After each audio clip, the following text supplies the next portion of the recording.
Yeah, I'll hop around here.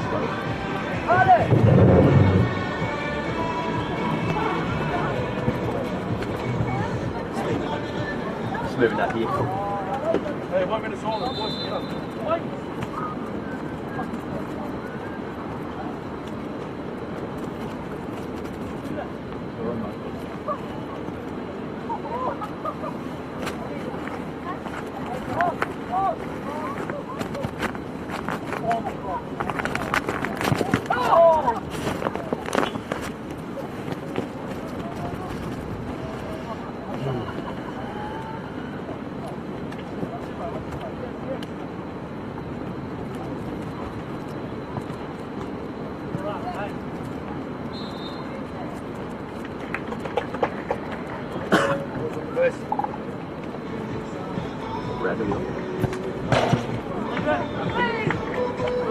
That me? Round 24. Yeah. Have a look at the stream one. They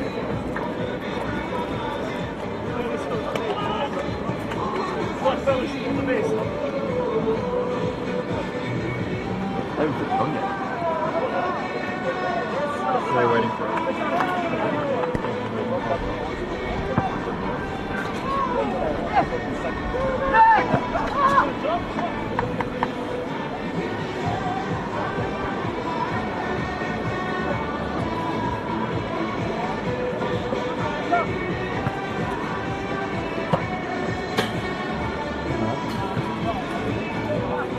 That's my phone there. Just ring that. Just ring to see if they...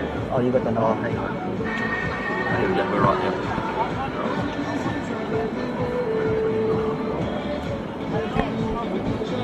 It's round 24 of NPL Victoria action, live from the home of Altona Magic Soccer Club at Paisley Park. My name is Bryce Ruthven, tonight joined in the commentary box by Ed Gooden. Ed, good evening. Thanks for having me, Bryce, again. Back at Paisley Park, and Altona vs Avondale tonight's going to be such a massive game with all the title implications. Looking forward to seeing how it goes. Yeah, I'm definitely going to keep on another game happening with the kickoff time, the same as us here at Paisley Park. Port Melbourne taking on Heidelberg. That has a lot to do with what can happen with Avondale's position tonight, depending on the result here. We'll go through the teams first with the away side. Avondale in goals, number 1, Chris Oldfield. Number 2, Scott Hiller. Number 3, James Riccobini. Number 4, Charlie Beverley. Number 5, Matthew Reid. Number 10, Jonathan Gamano. Number 12, Ahmed Youssef. Number 18, Tasiki Sikaya. Number 19, Brandon Lundy. Number 27, Dylan Jacobi. And number 33, Joey Katabian. On the bench, a couple of surprises tonight. Number 7, Stefan Zini. Number 9, Liam Boland. Number 11, Christos Theodorakopoulos. Number 20, Josh Addo. And number 44, Rory Bryan. Now, you've got a bit of an insight as to why we've seen Stefan Zini and Liam Boland relegated to the bench tonight, Ed. I mean, it's difficult to say that they're a little bit ill, feeling a little bit under weather, and I think it's more of a precautionary thing. As you see, they are on the bench, so we might see them feature at some point tonight, but for the time being, expect to see Liam Boland and Stefan Zini maybe a little bit later to maybe have a brief spell. To the home side, Altona Magic in goals, number 21, Shane Vidakangas. Number 2, Liram Elmazi. Number 5, the captain, Troy Ruthven. Number 7, Daniel Kaczynski. Number 9, John McShane. Number 11, Hassan Yalla. Number 15, Corbini Bahini. Number 19, Sammy Noor. Number 20, Sam Mitchinson. Number 23, Dane Milovanovic. And number 24, Michael Lee, the substitutes. Number 4, James McGarry. Number 8, Robert Stambolziev. Number 13, Davor Trifonov. Number 18, Marino Gasparis. And number 40, the reserve goalkeeper, Rory Curran. And as you said, a lot really riding on this match for both sides. Altona Magic not completely out of the finals hunt yet. Mind you, very hard to make it in. As you see, a ball whipped in to the penalty spot and cleared by the Magic. But Avondale, it's all to play for tonight, because that 10-point lead that they did have on top of the ladder has just vanished in the space of weeks.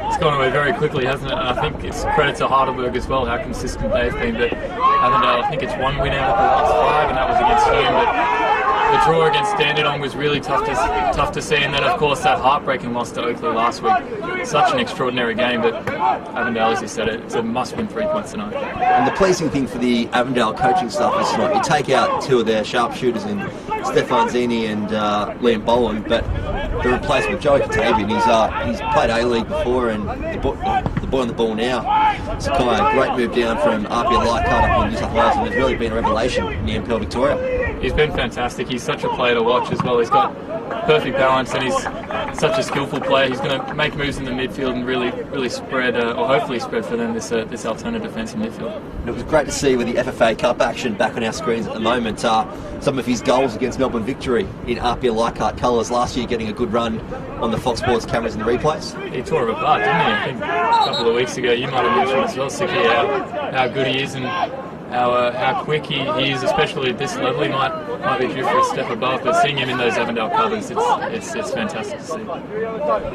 Bahini on the throw-in. Looks to find Michael Lee, gets it on the head and knocks it through to John McShane.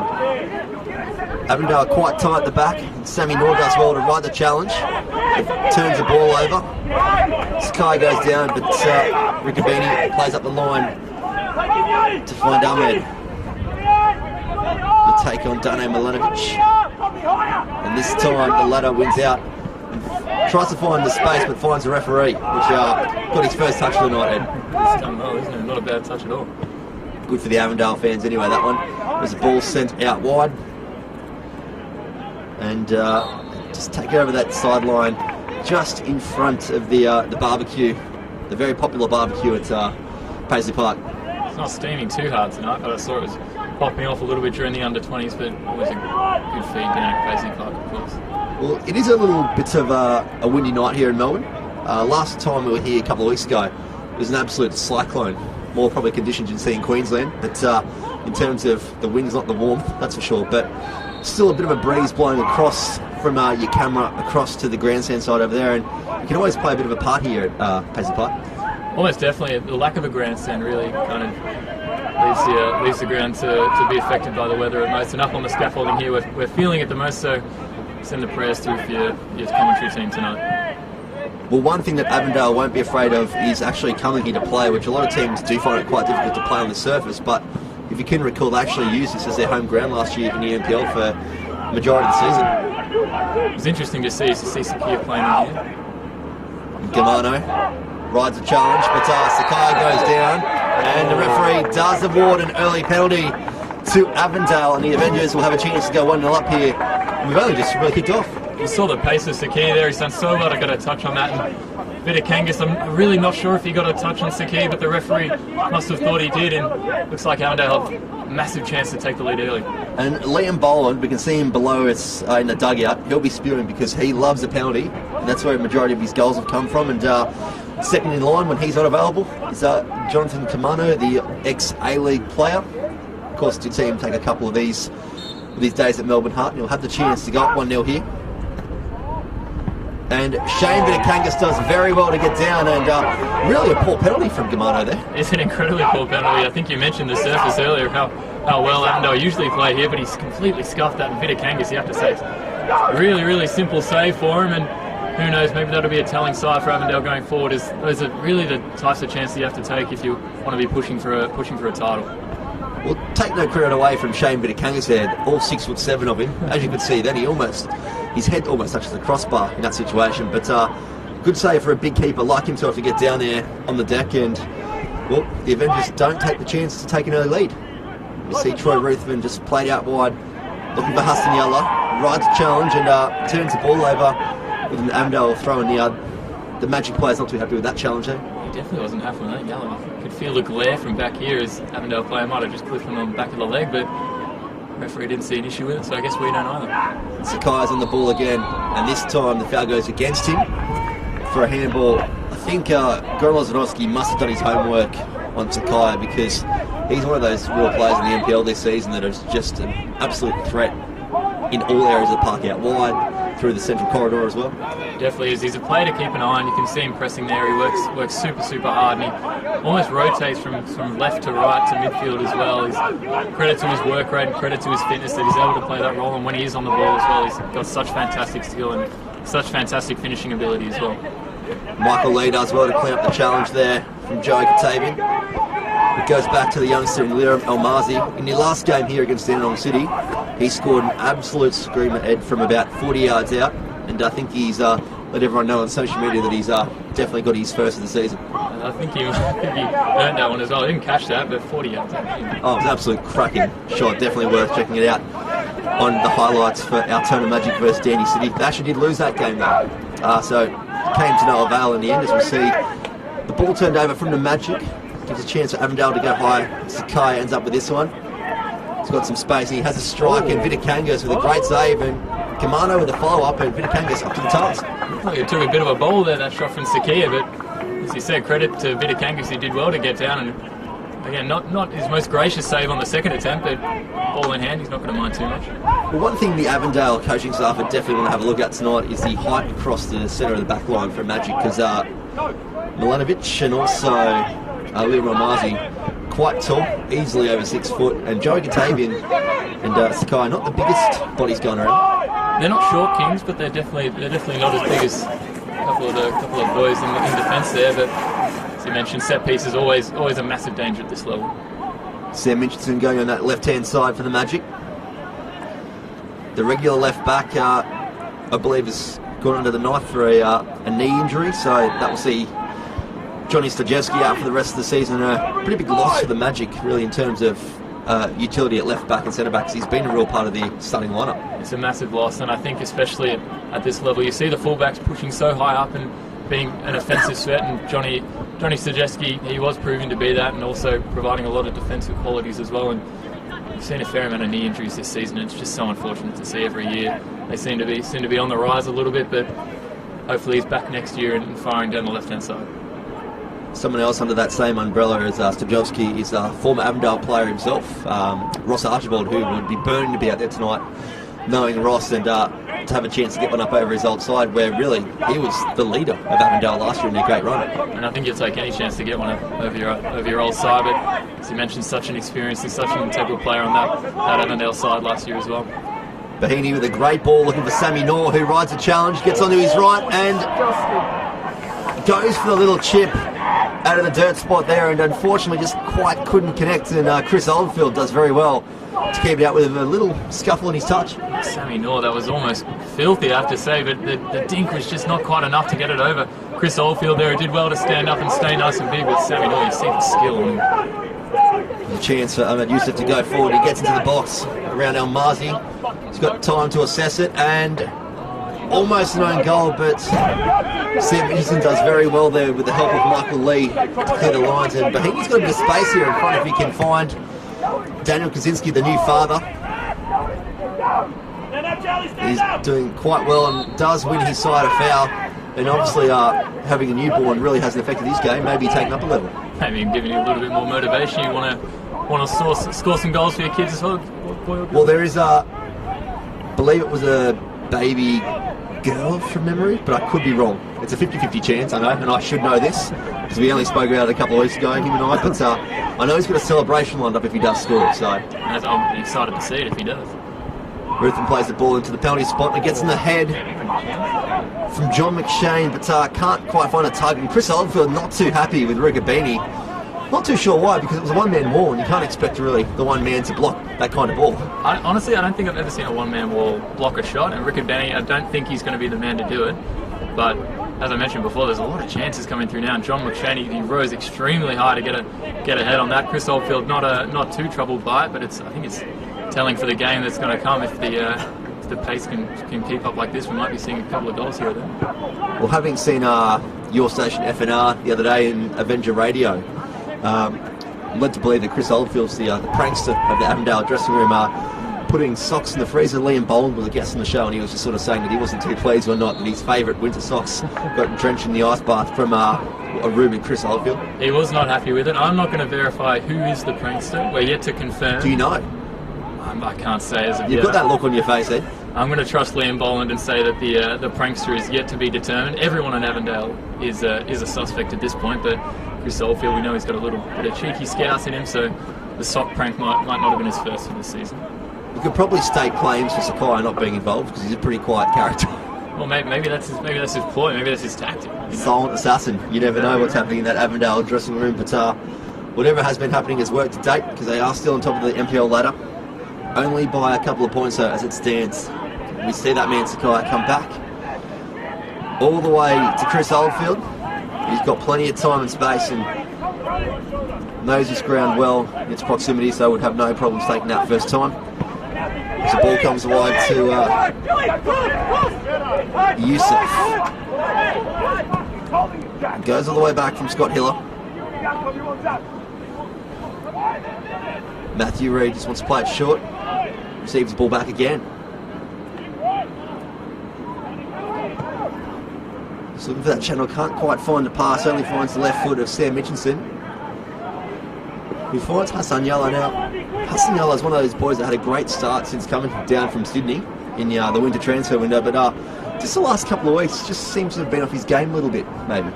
He might have been, and he's playing a role which is a little bit hit or miss as well with the pacey wing, but he's not going to have the best weeks in and out, especially for Altona, who are kind of they've stagnated a little bit in the season. They haven't got a huge amount to play for. As you mentioned, they can technically make finals, but it's a stretch. But I think once the motivation comes back, you might see him getting on the assist sheet or maybe scoring a goal here or there. There Mamazi with a great header, backed up by Ruthen, who gets flattened by Joe Katabian, and will earn the first yellow card of the night for the Avondale striker. And what have you made of his season to date? Joe Katabian, obviously he's playing at the high level, but for some reason just can't quite seem to nail a starting spot in this Avondale lineup. I think that might be due to the success of Liam Boland this season. Joe Katabian, he's stayed at it, and when he's been needed, he's stepped in and he's played an important role. But I think when you've got a striker like Liam Boland scoring this many goals, it's hard to see Joe Katabian step into the team. But you hope to see him maybe score one tonight and just stay on the score sheet. But again, you mentioned it's hard for him to be consistent as well when you've got, like I said, Liam Boland scoring goals every week. Michael Lee and Rigabini in a battle there, and Rigabini wins out this time with a free kick to the boys in blue. And a little bit of afters, just letting each other know they're not going to back out of a challenge. And Michael Lee, since his move across from Port Melbourne, wasn't given too many opportunities at Port, but since coming into the lineup here in replacement of Dusan Bosniak, I think has really lifted the Avondale side, especially in their transitional play. I think that's one thing that Dusan Bosniak didn't really offer too much of. Obviously great in an attacking sense, but when you look at Rigabini again with another late challenge, and the referee waves it away, and the Altona player just stays down off the field. Golos are not too happy, but Sakai with a chance here on the edge of the 18, and it's intercepted by Sam Mitchinson. We'll just stay with play for him because Mitchinson does have a bit of space on that left-hand side. Comes central, spreads it out wide now. Kaczynski's back to his feet, running to the back post so they can get him there. He's unmarked. And Yellow does very well to try and find Kaczynski, and it will be Bahini. But the height of Yusuf Ahmed wins out, and this time he rides a challenge on Bahini, and he himself has some space to go forward. Finds Hiller in the middle. Spreads it wide. Chance for the ball to get whipped in here. Just holds up play for the time being. Takes down to the byline. And it looks to find a back stick and looks for Yusuf Ahmed, but Bahini just a bit of strength and a massive shoulder barge from Joey Katabian. And Golos obviously not too happy with some of these challenges coming in. I mean, if that was Jack Siebel in the AFL, he would have got weeks for that, but it's a very physical game at the moment. It's good to see little afters as well. Don't mind seeing it at all. Sakaya. And this time just puts the ball over the back for a goal kick, and it's one of those things, since Michael Lee has come into the starting 11, and here we go, Joe Katabian will now get a talking to, and the captain will be called over as well, because obviously Joe Katabian not shying away from a challenge tonight. Not at all. I feel like it's in Joe Katabian's blood to not shy away. I think it's an important role he plays as well. A little bit different to what Liam Boland offers up top. He's a little more subdued, a little bit of a low-key character, but Joe Katabian's never going to stay away from a hard tackle, is he? He needs to remember he's also on the yellow card too. He only received a couple of minutes ago for a challenge. Yeah, he got the yellow card for the challenge on Altona's captain Troy Ruthven before, so he's already on the yellow card, so obviously it doesn't seem to faze him, but we'll have to keep an eye on him in the next couple of challenges that he has. And Milovanovic just turns the ball over cheaply there. And Sakai now has some space at the ball to bring it down. It just seems to have copped a knock on his foot. The ball ends up with Liam Malmazi at the back. He's got a bit of space here. Opts to go long. Looking for John McShane. And Sammy Nall goes into a strong challenge, and Kaczynski will resume battles again with Riccobeni, and look, those two aren't showing out of anything tonight. No, definitely not. Riccobeni, you see, he's got a little bit of fire in him that he's going to go, and he's going to go hard. Someone to keep a lookout tonight is Scott Hiller, who's playing more of a central defensive role when he's usually slotting into centre back. But interesting to see the way Avondale's lineup changes when players like Liam Boland and Stefan Zia it affects the entire starting 11 and affects the entire team as well. And here we go, another rendition, another version of Riccobeni versus Kaczynski. Definitely something to keep an eye on. And Yusuf Ahmed has got the ball out here, touches inside. Plenty of magic players around to smother that attack, and Liam Malmazi decides to go for a bit of a run and finds Yellow with a great touch to get around the right back, and now finds John McShane. Doing well to hold this up here. Brings in Malmazi, who has stayed forward, and just the lack of attacking instinct from Malmazi just turns that ball over. Now they're down a man at the back. Jakupi does well to keep that in, and ends up knocking out for a throw-in. I think Malmazi, when he's not 40 yards out, he might not be in scoring territory. I think he's found his zone. Absolutely, 40 yards is the limit. Absolutely, Ed, I'm with you there. Ball goes long, looking for Hassan Yalla. Germano finds Hiller. Finds Sakaya. Goes out wide again to Jakupi. And this time Ruthven happy to go long, looking for John McShane.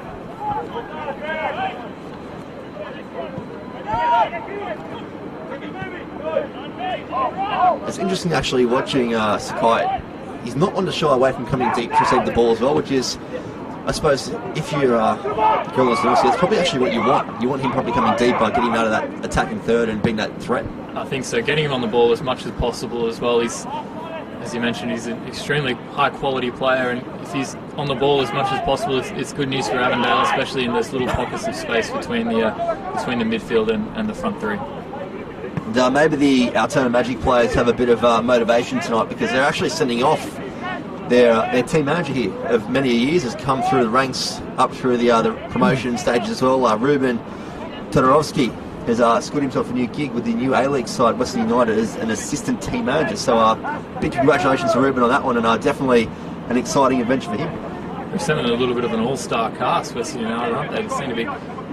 Next we'll be seeing Ransom from Avondale as the social media manager. Who knows who's going to go to Western United next? Ruben will love that, being put in that same category, so no doubt he'll be watching that from his position here at Paisley Park. If you've been down here, he runs the music, and we have got to say, he's got this song that he puts on at the start of every game. It's an absolute tune. I don't know what it is, but it gets me going. I'm going to find out at half-time, actually, because everyone will now be curious to know what it was. You can't just Shazam that kind of music as well. It's got to come straight from the horse's mouth. Maybe it's his own. It could be his own stuff. If you're watching via Facebook or YouTube, don't forget you can get your comments coming through. Played a game of footy today. I know I've gone away from the round ball game, and Coach Shane has said give the boys a shout out. So shout out to the guys from Cower for that one there. No other sport, but good to see they're all watching. No, it's important. It's important to get the cross-code support. It's important to support the commentary team as well. If there's anyone out there watching who I know, feel free to leave a comment or leave another one for Bryce. Who knows? It's good to hear from everyone listening at home. Also got Kaya saying, let's go, Yusuf Ahmed. He's definitely had a good start to the game, and who we want to keep an eye on over the course of tonight's action as the ball comes back out to Liam Malmazi. Hassan Yalla with a flick, and it just goes out, and the screams of angst from Goran Lazanovsky whenever the ball goes out of play is definitely an interesting character to keep an eye on. Yeah, plenty of screams from Goran during the game, and one of them might be angst, the next one might be happiness, who knows, but I think as the game goes on we might hear a couple more, but such an attacking game so far. The chances have petered out a little bit in the last 5 to 10 minutes, but expect to see a lot more, especially with the quality of players on both sides of the field. Now, it was one of those games when they played at Avenger Park in their first encounter this year. It was actually a very tight game for the first half. but then that sort of blew out in the second half. But that was at a time when Avondale were really the side to beat, and I think that kind of stamped Altona Magic as a top possible contender to be a finalist this year, because they really took it to Avondale that first round, and even though the score doesn't reflect it, they did actually really show up on that day. I think it was an interesting one as well, and tonight's game might be similar. We might be seeing a fast-paced game at the start. It might peter out, who knows, but I think the way the season was going at the start for Avondale, especially with the amount of wins they accumulated, and as you mentioned earlier, the 10-point lead they had, I couldn't blame Altona for being picked as one of the contenders for sure. And Michael Lee copping some treatment from Gamano, who just decides to maybe to slip on the greasy surface here. I'm not going to accuse him of diving, but maybe just a slight slip over the stud of Michael Lee. It's definitely a slip. Definitely something. He ended up on the field, and who knows how it's going to go. But the referee, obviously quite know him well. He's trained me up as a referee when I was down at the State League 3 levels, but he's very good, and he's going to let a lot of challenges go, especially early on in the game. He's a good young referee and a good young player. Sam Richardson, who's on the ball now, working well with Hassan Yalla, who comes central, and now finds Sammy Noor, who turns the ball over. And Sakai's got some space to go forward here and does well to find Jakupi, and can't quite keep it in, and that was unfortunate for Avondale because they had a real breakaway there. Especially a player like Jakupi, he's running up that right-hand side. Was it Jakupi? Joe Katavi? Was that Katavian, was it? I'm even wearing my glasses tonight, so it was on the far side. It's one of those things, the night vision here at Paisley Park can't be great. Let's put the goggles on, let's get it all sorted. Even Joey Katavian probably would have been a little bit more dangerous than Jakupi there, but as I mentioned, Avondale, they're struggling to stay on the ball a little bit, and I think they play that kind of football. They want to keep possession and keep the tempo going while not rushing, and I think at the moment they're just maybe trying to force things a little bit. Well, it's been the tale of Altona Magic's season as we see the ball go out for a corner that they really rise to the occasion of playing your top contenders, but when they play the bottom side, they really struggle. It's an issue, and I think whichever team you're playing, you have to bring the intensity, and that might be down to the coaching staff, it might be down to the leaders, whoever it is, but you got to bring it all for each team you play. And if you're losing to the bottom sides, it's just as much as a loss if you're losing to the top side. So I think, especially at this level, you've got to perform week in and week out, and unfortunately for Avondale, they haven't managed to do it this season. Got a comment come through from Matt Pilvin. Wants to know the commentator's predictions. He's going Altona 2, Avondale 1. What are your thoughts? Not a bad shout. I think Avondale might get over the line, but I think it depends who's going to come on. I think if Liam Boland and Stefan Zini make an appearance, I think they'll definitely get a goal in that period. But I think it might be a draw, actually. I think it might be 2-2. I might actually agree with Matt. I might go with an Altona, maybe a 1-0 win. Oh, yeah. I just think, I don't know, having seen the last couple of weeks for Avondale, they're just, I don't want to say they're crumbling under the pressure of the minor premiership and NPL finals, but there's just something about them. They've changed a bit in recent weeks as we see the ball cleared from Ruth, and only as far as Gamano, who puts it onto the golf course without hitting the nice Subaru there at the back. So he's done well there to avoid the car. But there's just something at the moment that's just different about Avondale, that they haven't got what they had about 6 weeks ago, I'd say. It's just, I think it might, as you mentioned, it honestly might just be the pressure. I was speaking to one of the team members at Avondale earlier before the game, and just the attitude it was everything's a must win, and of course they have to have that attitude, but I think if they're looking at it as a must win, and if they lose then that's it, I think it's hard to not feel the pressure. I think if they just relax and they play each game week in, week out, they might do a little bit better, but when the pressure's on at this time of the season, you really tell which teams have come to the party, and again, you see the experienced players as well. They play their part, even if they're coming off the bench or even just in a squad role. Those big figures and those experienced figures are super important for a title contending team. There's a couple of other games on as well at the moment as we see Bahini just look for the cutback, and he goes down. No penalty awarded. Guy Lazarowski not too happy as expected. Currently half-time at ABD Stadium. Hume City are down 1-0 to Green Gully, and Port Melbourne and Heidelberg just across the West Gate, 25th minute, currently at 0-0 as well. So that's a big game in the scheme of things for Avondale. And we're going to see a talking to here from the referee to Guy Lazarowski, and looks like it might be the first yellow card for the coach. I don't actually think he's got a yellow card this year. I don't think I've seen a coach get a yellow card so far. That's very interesting. It was warranted from our position. It was warranted from what we could hear. He's saying, I'm glad it's being videoed. He won't like our opinion because he did give the referee a gobble. As nice as Gorloznovsky is, it was a bit above what is usually expected. As we see Riccobini go all the way to his centre-back. And a good bit of play just to slow things down here because it's been a pretty high-tempo game in the early stages. It's been intense, and I think it's the type of game you're expecting, especially this time of the season. But Avondale, they're not looking the better side. I think Altona, if anything, they're on the front foot, and we need to see someone step up for Avondale, whether it be Sakir or Joey Katagan or Yusuf Ahmed. We've seen him down the left-hand side be a little bit dangerous, but maybe they need to slow it down, maybe they need to speed it up, who knows. But I feel like at this stage, Avondale, they just need to change it up. You mentioned they're not the same side as they were 6 weeks ago. Who knows what's changed? They could be in the space for a couple of seconds here because they've got some numbers in the box. Jacoby whacks the ball in, but just can't get past that first line of defence, and it gives a chance for Sam Mickinson just to break away with Hassan Yalla. Rides a very strong challenge, and Hassan Yalla not too happy with the challenge. He has copped a fair bit of treatment tonight in the early stages, and it's showing up to be one of those games. I think Yalla's got to take it as a compliment, actually. I think it's the respect Avondale sees. They're trying to get under his skin. They're trying to upset him on that left-hand side, and he was looking to turn the player away. He just got a whack in the head, but Yalla, he's not going to cry away. He's going to give everything he's got, and maybe he needs to prove it on the left-hand side, running down as quick as he could rather than getting in physical confrontations.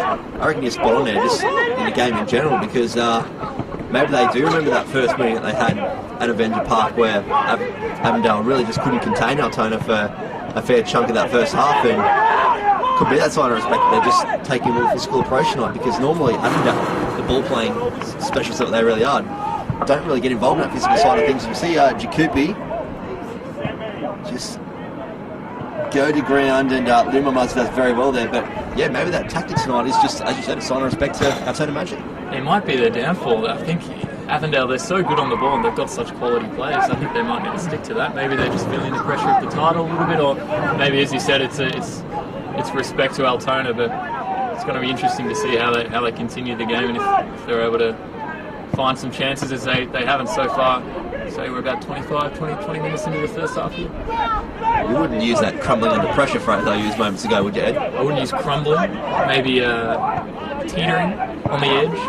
Who knows? No disrespect to Oakley, because they've really hit a rich vein of form, but last week Avondale really should have taken the 3 points in that. I mean, they must have. I think I'm not sure if those at home caught it, but I think Josh Parrish's call at the end summed it up, the absolute surprise and awe at the goal being scored. But Avondale, that's the kind of game. It's the kind of game where you see titles lost, unfortunately. But credit to Oakley, they've been in a nice little purple patch, and they've really played some good football, and they have been the upsetters so far this season. They've really kind of upset the title teams, and those have been the ones who they've picked up points against, which for them they're obviously dropping points. And if you can recall, Oakley Cannon start, just to touch on another team in the NPL Victoria, didn't have the greatest starts to this year's campaign, and there was calls for Chris Taylor to get the flick from the Cannons and whatnot, and the roster they had at the time, you could probably say maybe warranted in the way they were playing, because they had a few dramas, some players left. I think the drama seemed to have gone since those players did go, and yeah, they've really hit an upward spiral. I think once the drama goes, you're going to perform a little bit better when you can just focus on the football, and as you mentioned, sticking with the coaching staff as well is important, and sticking with the people you have as well. Ball comes in from Sakaya. Gamano just trying to get under control, and you just can't quite keep it in.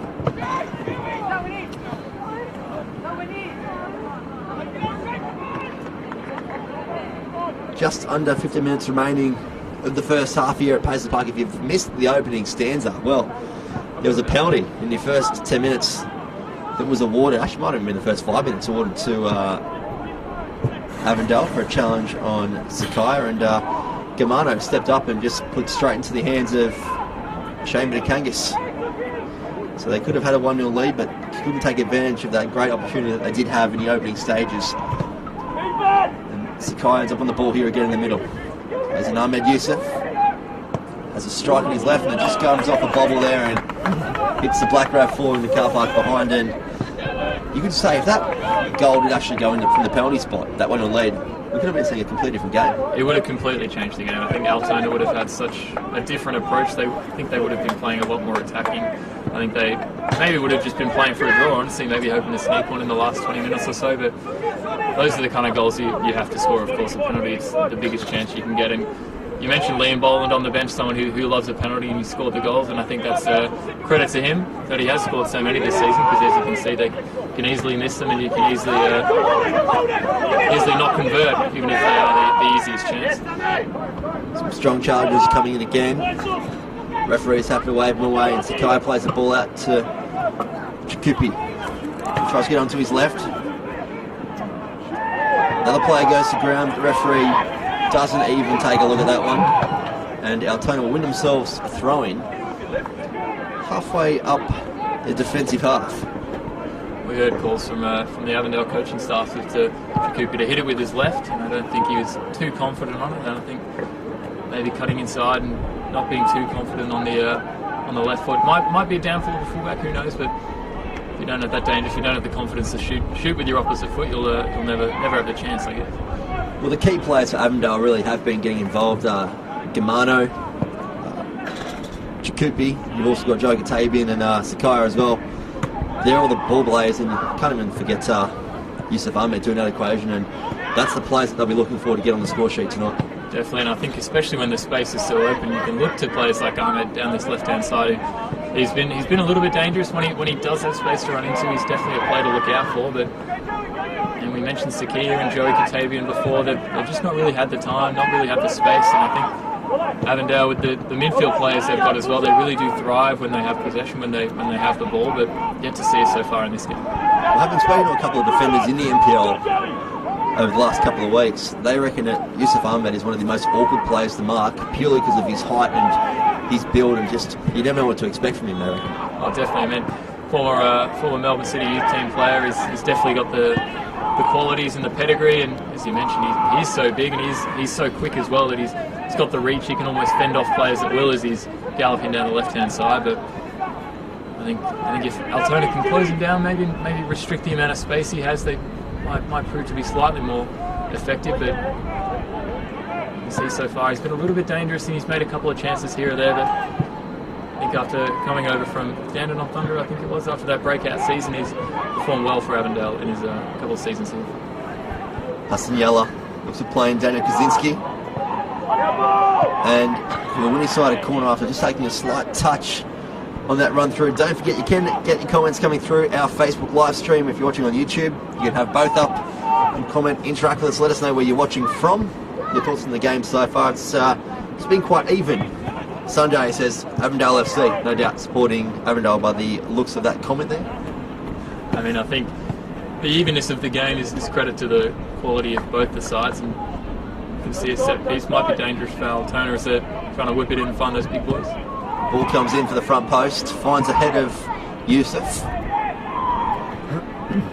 and he does well again, that man, to prevent another corner for the Magic. Ball straight into Ruthven. He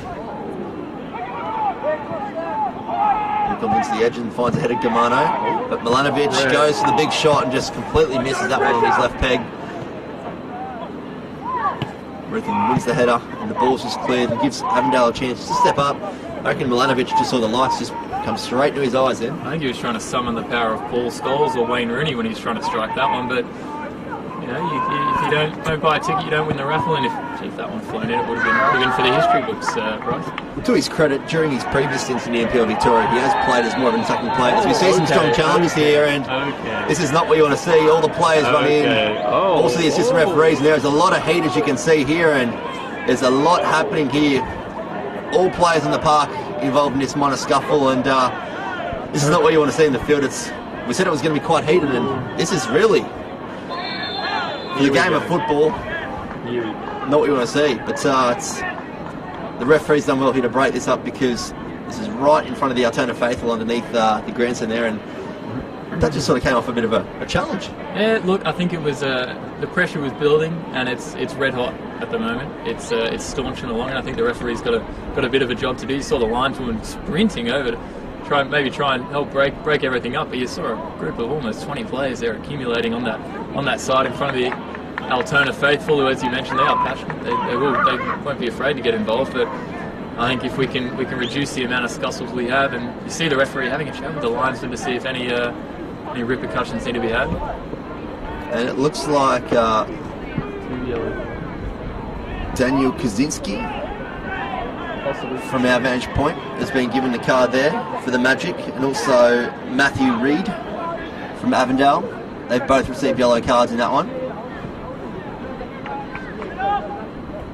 Tell you what, John McShane, if he didn't get carded, he's done very well not to get one in, because he was heavily involved from our vantage point. I think almost everyone in that situation has done well not to get a card. You saw the pace of Chris Oldfield running from the goal to join in. That was honestly impressive to see from the goalkeeper. I don't think he's run that fast in a while, but if we can maintain the football aspect of this, I think we might do well. As you mentioned, the game's been very exciting and the chances have come. If we can keep it to that, then I think Avondale might prove a little bit more fruitful, because honestly I think this might be what Altona have been playing for. They might have been playing for a bit of a dirtier game and more of a hard-fought game to maybe take away from the quality of Avondale in the midfield.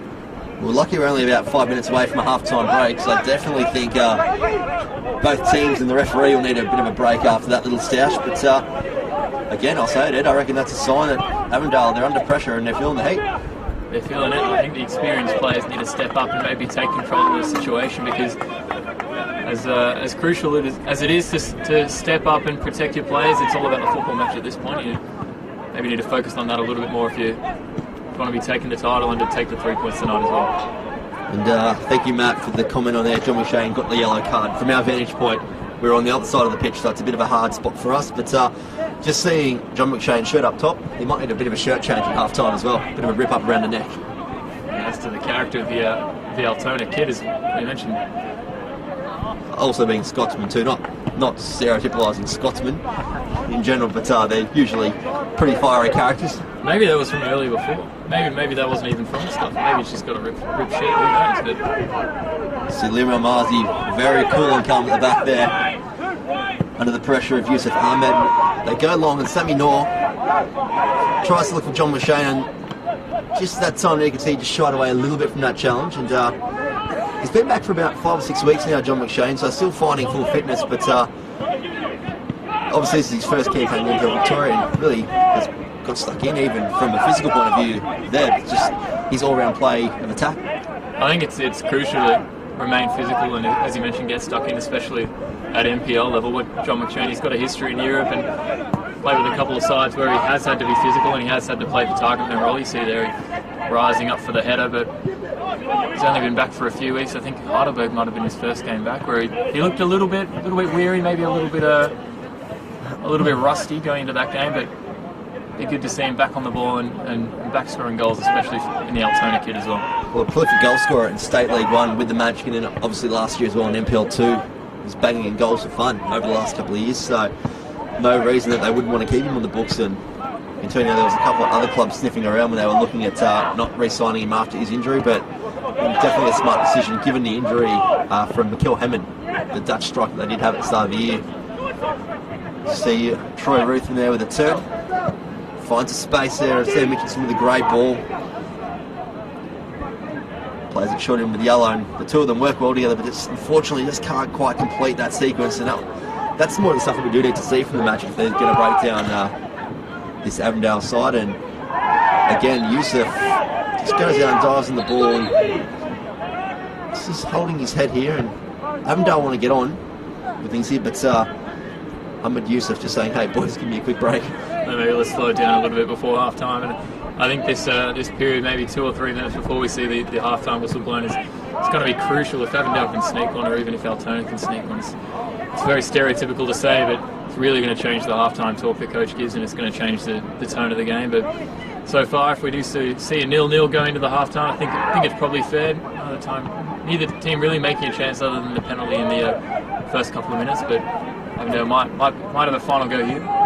Ball's whipped in, and Shane Vinnican gets up to the task on that occasion from Gamano.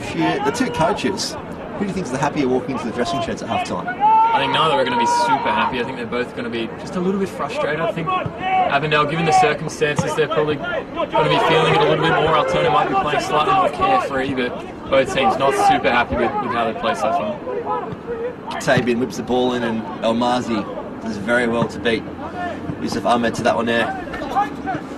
I think if you're Gordon Lozanowski, you're probably happier of it too, because a lot of that second ball play has been won by the Magic, and they've done well to really stamp out a strong attacking, I should say, from Abdo, even though they have got Zinni and Liam Boland on the bench. Obviously they know that that's weaponry that can come on in the second half, but I think Gordon Lozanowski, even though he's been a frustrated man at times, you'd have to be happy of the two. It's tough to tell, honestly, sometimes, because he always is. He always holds his place at such a high standard, and he's always pursuing the best result possible. But they've done well. Jacoby's on the ball here.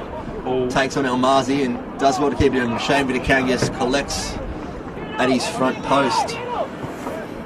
It's happy to play it out through Sam Mitchinson. Finds Ruthven. Just settles things down. Finds El Mazi.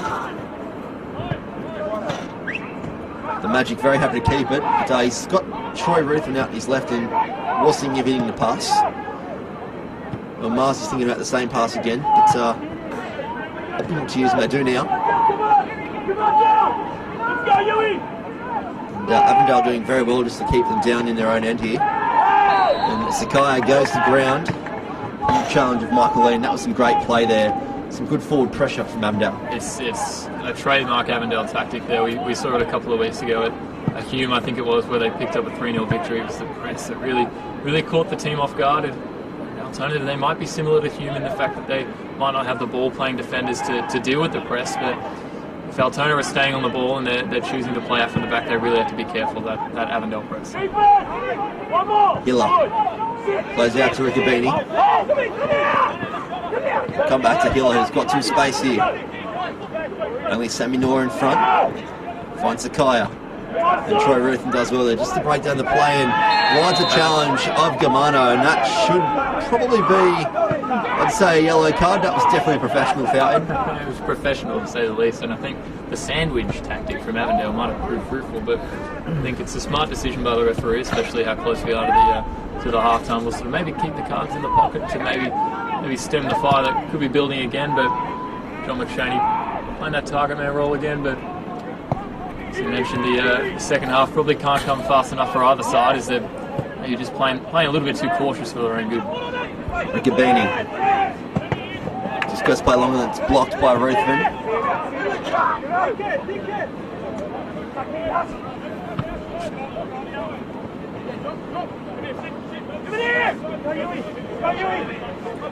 Riccobini goes long looking for Yusuf. And Milanovic just stops there. Katabian gets it onto his left, and the chance here for Michael Lee to clear it. And Darnay Milanovic, very lucky there to not cost the team a goal. He just stopped to argue with the referee, and they were almost through. He was not happy with Jack, the referee, but I think it's a credit to Yusuf Ahmed's pace over to get away there. Joe Katabian goes down the edge of the box off the ball, and Liam Almazi does very well to win his side of feather, and Joey Katabian not too happy at all with the referee, because moments ago he was brought down himself, and then the slides and touches ends up with the free kick. I don't think anyone's happy with the referee at this point, but credit to him, he's handling the situation really well. He's handling the spot fires especially well, and maybe keeping their heads on their shoulders at this point in the game. Bahini puts the ball into the back stick, and Chris Oldfield comes out to collect that one and spreads it nice and early to Jonathan Kamano. Just to force the ball through the middle, and it just wasn't on that pass. Ruthven just looking to flip the ball over him. Kamano wins out this time, and Sakaya goes down. Referee waves that one away. And Ruthven finds it in the middle, and the ball out wide for Kaczynski, who's just got a bit narrow this time, and a chance going begging there for Altona.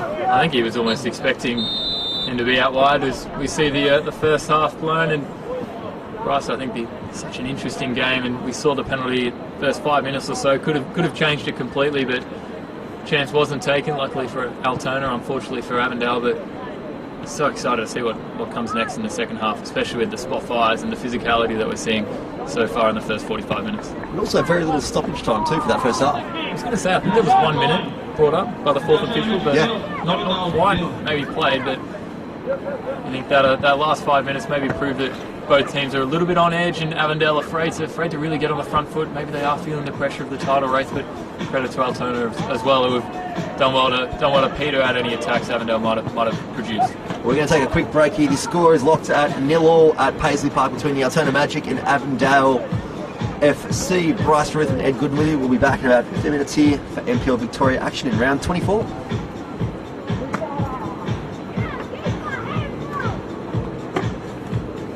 Audio alright?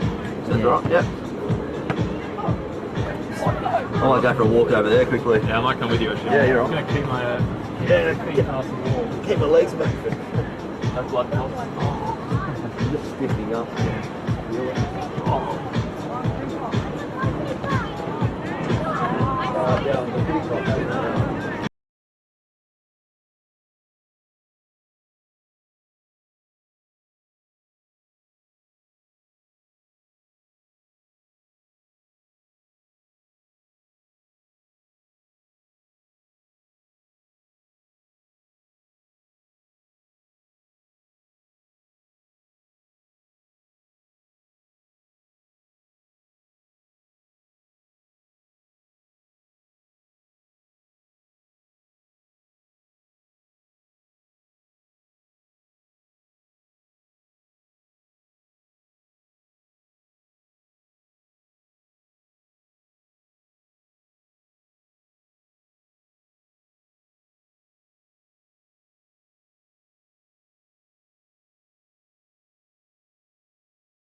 got a couple of them actually.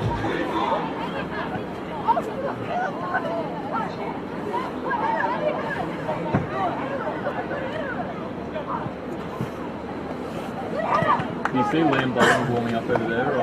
Yeah, him and Stephen Zinni were warming up.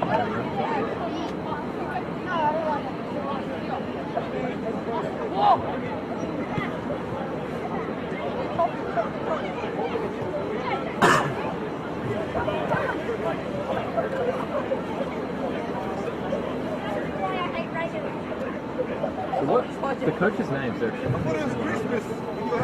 Michael. Zoran, Michael, Igor, and Robert. And they're both. Here we go. Welcome back to Paisley Park for round 24 action of NPL Victoria. It's currently 0-0 between Altona Magic and Avondale FC, and no changes at the half-time break for either side. My name is Bryce Ruthven, joined by Ed Gooden in a commentary box. And the first half, well, it was a bit end-to-end with a chance gone begging for Avondale with that penalty miss after about 5 minutes of kickoff. It was tetchy. It was a tetchy first half, and as you mentioned, the penalty was missed. And nice save there by Vidakangas, who got down to his right, all as you mentioned, all 6'7" of him. But Avondale, it was difficult for them in the first half, and I think it was credit to Altona as well. They brought the pressure and they made it a really difficult environment for Avondale to play in and to work the ball around. But it's going to be interesting to see what the approach is for Avondale in the second half. Sakaya on the corner on that far hand side. Whips it in, probably a bit of a miss hit there. Kind of make 6 yard, but he receives it out again. And a great short ball in, this time intercepted by Troy Ruthven, and they go long looking for Sammy Noor, and he's got a bit of speed to him, so if he can get under control, he's got a good chance here, and it's still not over. And they have to go all the way back to Chris Oldfield. And he'll be forced to go long. But both players miss that ball, and ends up with Kwabini Bahini, and Troy Ruthven will end up with it on the right hand side. Just not on the same page there with Bahini. Went past his man. And John McShane will be called offside here. There's a couple other games going on at the moment too in the 76th minute at ABD Stadium. Bit of a upset on the cards here. Hume City currently down 2-0 to Green Gully. It's a bit of an upset in my surprise there, Ed. I'd say definitely. I think Hume City as well, the form they've been in, they haven't looked supremely confident going down to Avondale 3-0 a couple of weeks ago, but Green Gully, they've been looking pretty good. That definitely is an upset, I'd say. There's a lot of talk going around the NPL that Green Gully could be the real smoky for the NPL come the finals time, and you'd have to agree with them as we stick with play here. And Joe Katavian just brings the ball back, and Almazi just flicks it out for a corner. The other game that's on mirrored to our kickoff time here is Port Melbourne and Heidelberg. It's still half time over at Anderson Reserve, and it's 0-0. So that's got some big ramifications on depending on the result of Avondale here tonight. Heidelberg with a win and Avondale with a loss will see Heidelberg take over the top spot in the NPL. They do have that game in hand as well, so I think they're 2 points clear at the moment. They could jump up with a 1 point lead, but it's such a massive game, and they're going to be keeping their eyes on both fixtures, I'm sure, Avondale and Heidelberg. And I can tell you what, a lot of NPL Victoria fans and NPL 2 fans will be keeping an eye on this clash as we see the corner. And a great header there. Vidakangas up to the task, and he'll just send it long, looking for Sammy Noor. But will go straight to Chris Oldfield. The relegation battle tonight doesn't get any bigger than this. Dandenong Thunder taking on Pascoe at Dackland Stadium in Dandenong. So they've got the home ground advantage, but both sides have seen spikes of form in the last month, and it's been 5 minutes currently locked at 0 apiece, and you'd want to hope that there's a big turnout there because that game has a lot riding on it tonight, Ed. It's a huge game, and I think especially for Dandenong fans, that we know they turn out in numbers for every game, but as you mentioned, especially for this one, they've got to get behind their boys. They've got to get behind Triple B, Big Brandon Barnes. But I think with the form they've been in, they've caused a couple of upsets, of course, drawing with Avondale a couple of weeks ago as well. They've looked decent in Pascoe. You mentioned they've kind of just been sliding down the ranks a little bit so far, but Dandenong have been making noise, and I think they'll do well to pick up a really tighter result against Pascoe if they can. The same goes for the Pascoe boys as well. We will keep you up to date on the scores as they come to hand here at Paisley Park. Some comments coming through Facebook already on the second half. Boland and Stefan Zini combo will change the pace of the game in the second half. Well, we won't see how they go. Calling for an early entrance for both players. Well, the rumour is that they've got a gastro bug. So we did witness them warming up, but they were both removed from the starting lineup. Stefan Zini actually was named in it, and then it was a very late change moments before kickoff. But Liam Boland has been carrying it during the week, from what we've been told. So no doubt we will see them at some stage. They are on the substitutes bench for Avondale, as we see Shane Kangas come out and collect his captain, but somehow on his side a free kick. I'm confused by that one, but I think maybe Jack, the referee, is just crediting Peter Kangas' effort to get a hand on that one and maybe steer it clear of an Avondale head. But you see the danger from the set pieces again, but Peter Kangas, he's such a commanding figure in the box, and he's so big, he's so tall, he's able to get a hand on that one and keep his side locked at 0-0. It's one of those things when you've got players of their quality that are carrying a minor illness, like gastro.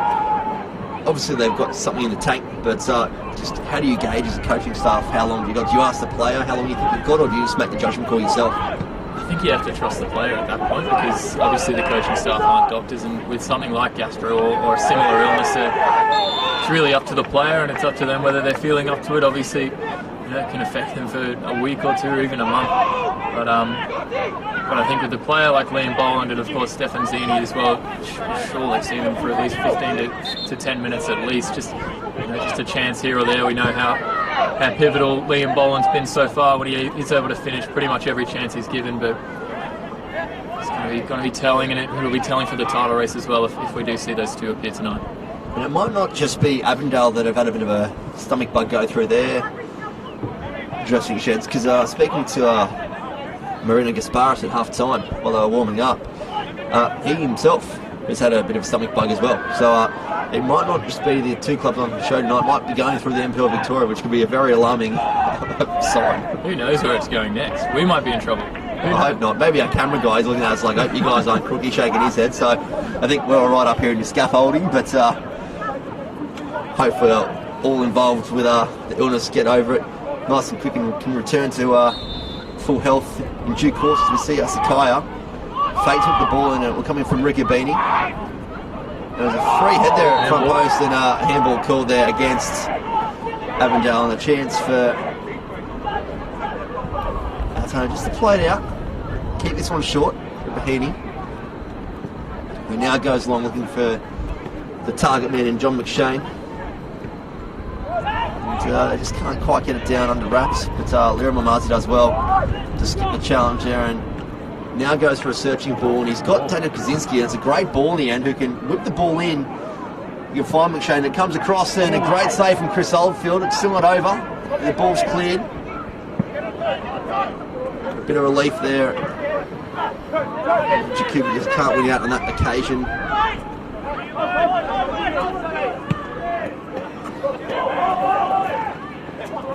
And had time to bring that ball down there, Jacobi, but just no communication from many of the players around him, notably Joe Katabian, who was right next to him. But Sakaya receives the ball back in the middle again.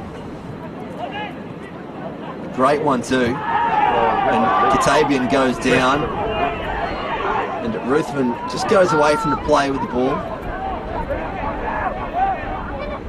And Katabian has stayed down here holding his foot.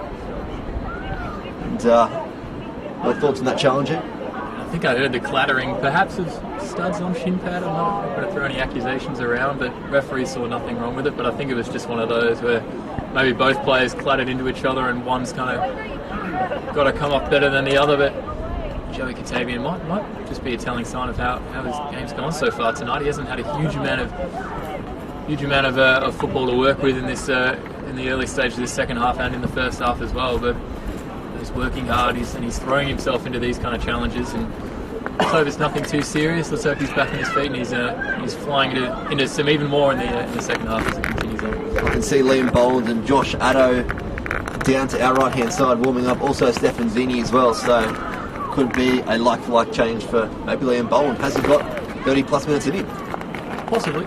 Possibly. I think even if he's got 20, even if he's got 25, I think he'll be dangerous, and I think it's going to be so telling to see. Obviously, I think he's second in the standings for top goal scorer with 22, just behind Salmon at Green Gully. But spoke with him during the week at FNR, and he's feeling confident. He was feeling well as well, so it might have just been something that came through quite late. But who knows how it's going to go, and who knows what kind of impact he's going to have if he does come on.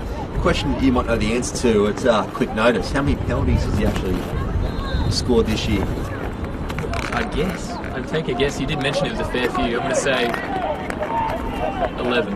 Okay, well, I don't know the answer, so I can't say if you're right or wrong. So Let's both guess, and then if anybody knows in the comments, slide it through. I'll give you a shout out if you do have the right answer. Absolutely. If you know how many penalties Liam Bowen has scored this year, put it on the Facebook comments, and we'll let everyone know, because I can guarantee everyone's heavily anticipating an answer.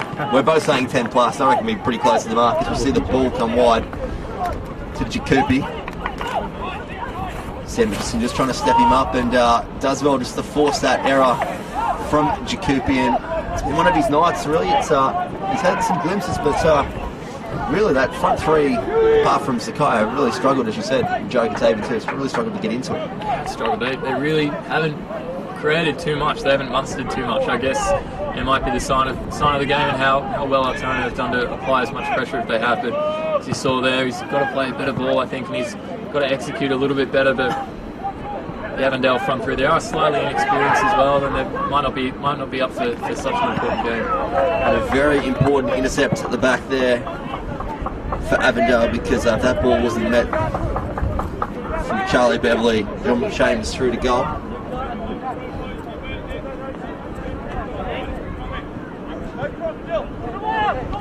Just waiting for a ball to come back into play. The kids on field too have done a great job of acting as ball kids on this occasion. Michael Lee's got some room to move here, and has Troy Ruthven with a great pass out to Bahini just to get some space. Ball comes in, and John McShane will find it on his head, going for back post, but Chris Oldfield does very well there, riding a challenge from Daniel Kaczynski. And he is really one of the top glovesmen in the business here in Victoria, isn't he? He's quality, I think. I mentioned a couple of weeks ago, he's spent a lot of time at Liverpool, and he's technically played in the Champions League as well for a Welsh side. So he's got that to his name as well. But he's such a nice guy. He spent time at FNR as well. He's done a couple of shows, but you see the quality, and I think you see the leadership as well, commanding the back four for Avondale. I think it's exactly what they needed, especially in title pushing season like this. They need those experience and those cool heads to step up for them. Well, it comes to question why he hasn't been able to step up into the A-League. He obviously had a training stint last season with Sydney FC.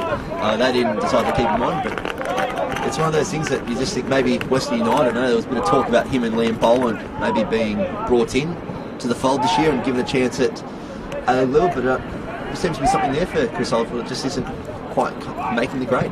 Is it a visa thing? Because he's international? Yeah, possibly, yeah. I thought he was looking at it as we see a chance here from Yusuf, and he'll put it into the back of the net. Yusuf Ahmed, I should say, puts Avondale up in the 58th minute here, and that is definitely the chance that they've been looking for an opening first half, and it's taken them quite a bit of time to find it. It has taken a fair amount of time, but it's a huge goal for Avondale, as this could push them towards a victory that could provide a crucial 3 points to push them ahead of Heidelberg and Bentley and all those teams at the top. And Ahmed might just be the player to do it. You see him surrounded by the Avondale players, and we didn't quite catch the build up to that goal, but we saw the fantastic finish. It has just come off the crossbar and it's barely made it over the line. But credit to Avondale for keeping on top of things and taking the chances. I have to say, other than the penalty, it was really the first clear-cut chance we've seen in this game. Yeah, Ahmed Yusuf had some great composure in front of goals with the help of the crossbar, and they're not the friendliest of areas, the 18-yard boxes here at Paisley Park, but he did well to bring that down and put it in the back of the net for a 1-0 lead in favour of Avondale FC, as we see Bahini go long looking for John McShane. And that's really a moment that will really open up this game, and probably we did need a goal, I think, just to really break down what we've seen, just two teams really just trying to work each other out in the first 56 minutes. I think we spoke a little bit in the second half about how Avondale really need to step up and to not feel the pressure, and that might just be the seal that releases everything for them. They might just relax. They might play the football we saw in the first 6 or 7 weeks of the season, where they were just playing such good football and playing champagne football, I have to call it. But it is such a crucial goal, and it could be so crucial for the last couple of games this season as well if they can pick up the 3 points. And we saw Chris Oldfield, after the goal was scored, immediately yelling to his defenders to step up and to get back into things. There's still a long way to go in this game. We've also seen a goal, a third of the night for Green Gully at ABD Stadium, so they've got 1 minute of normal time remaining, 3-0 in favour of Green Gully over Hume City. And the other game, Port Melbourne and Heidelberg, can have an effect on Avondale's season. It's currently locked at 0 apiece in the 56 minutes. So good signs at the moment for Avondale. The question is, can they hold off? Something that they haven't done in recent games, particularly last week against Oakley. As you see, Gamano look to play in the goal scorer. Ruthven does well just to break down that play. Just settles it down to Milanovic.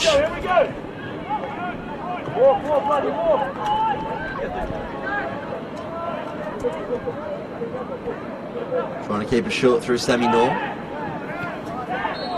Not a big frame, but does well there to attract the referee's attention and win himself a free kick. Sammy Norris, as you mentioned, he's a bit of a smaller frame. We mentioned a player like Sakia who can step into the midfield, and maybe it's difference in quality as they are similar builds, but one does the job a little bit better than the other, and maybe that's a role Sammy Norris has been told to play in the second half, maybe getting him back on the ball and being a little bit more creative, especially in those tighter little pockets of space he might be able to find. Before he had that injury that set him aside for about 6 to 8 weeks, he was actually used in the wide areas and to real good effect at some stage, but bringing him central again since he's returned from injury, because it's really where they've needed a bit of an injection of pace. He's done quite well in his changed role, so it's been one of those things that he's really adapted to any position he's been thrown in.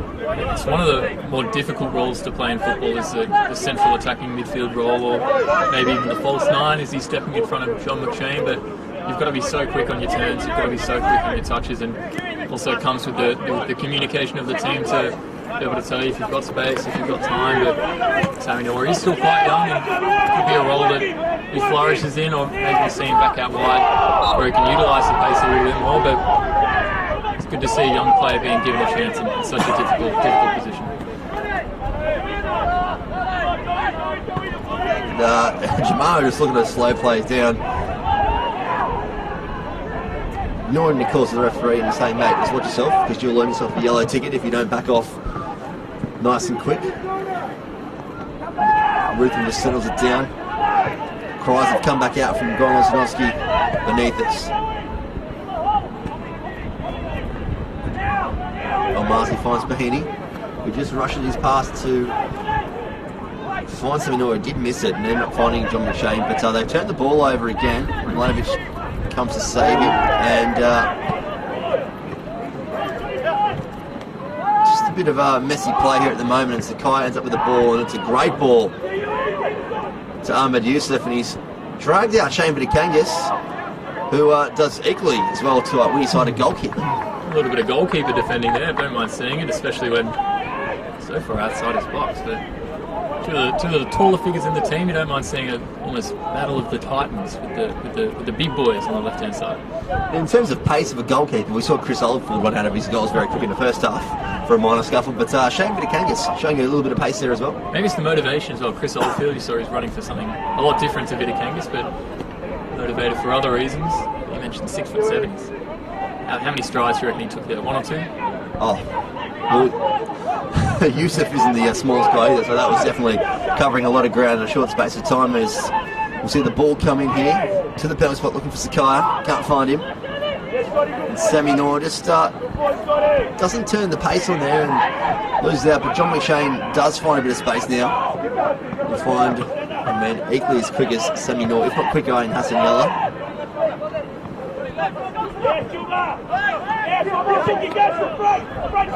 Sakaya rides the challenge of Michael Lee, and he'll earn himself a yellow card as well. Well earned professional foul there. You saw Sakira's through on goal. You heard the Avondale coaching staff calling for him to use his pace and to get into that nice little tidy pocket of space, but Avondale, they may be pushing onto the front foot a little bit here. Altona, they're having their chances with Sammy Noor in the midfield, but Avondale, they're looking slightly dangerous, and if Sakia, players like him, can get on the ball a little bit more and race into those pockets of space, they might be able to take control of this game in the probably 30 minutes left in the second. Yeah, Avondale definitely coming more into this game by the minute. Altona just having a couple bit of pressure here at the moment. They're just happy to keep it at the back. Reed finds Joey Katabian. Sakai just turns the ball over there through Little Malmazi, and Altona will win themselves a throw in, and Malmazi has a chance to get back to his centre back posting.